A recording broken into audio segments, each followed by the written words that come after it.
श्रोताओं, वेद पुराण पर जब वशिष्ठ आदि महात्मा प्रवचन करते थे तो भगवान श्री राम बैठ करके उसको सुनते थे कि वेद पुराण सुनहि मन लाई, आप कहां अनुजन समझाई।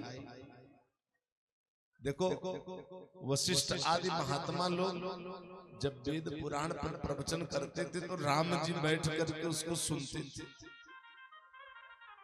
खुद सुनते थे, अपने भाइयों को भी बुलाते, भरत यहाँ, शत्रुघ्न यहाँ, लक्ष्मण यहाँ, उनको भी सुना। और आजकल के लोग एक बार कथा सुन लिए, 2 बार कथा सुन लिए, मन में भाव आ जाता है, अरे वही कथा है, क्या बार बार सुने। सही है कि नहीं? तो संसार में भी तो वही सुख है, बार बार हम लोग भोगते हैं कि नहीं? तो कथा भी तो वही रहेगी जो भागवत में लिखा गया है, वही बार बार सुनना पड़ेगा, तब कल्याण होगा। लेकिन नहीं, आजकल के लोग भागवत मत सुनाओ, तो इसीलिए भागवत मंच में आजकल लोग भागवत की कथा कम कह रहे हैं।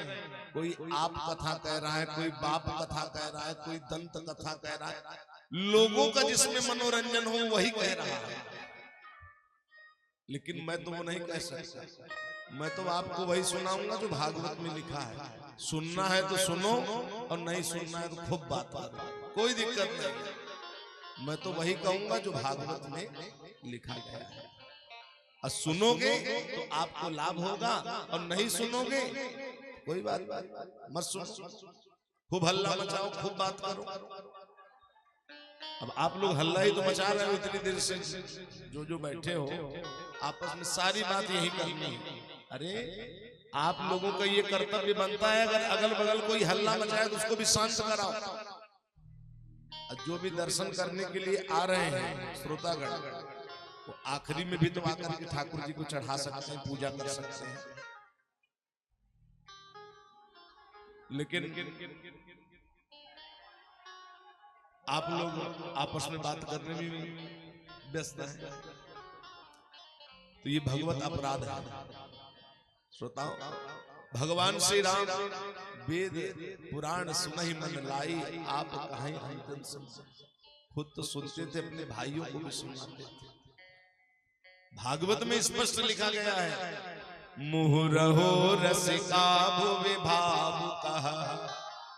भाव भक्तों, अगर अपना कल्याण चाहते हो तो भागवत की कथा को बार बार श्रवण करते रहो, बार बार सुनते रहो। सदा सेव्या श्रीमद् भागवती कथा, यस्या श्रवण मात्रेण हरिश्चित्तम समाश्रयी।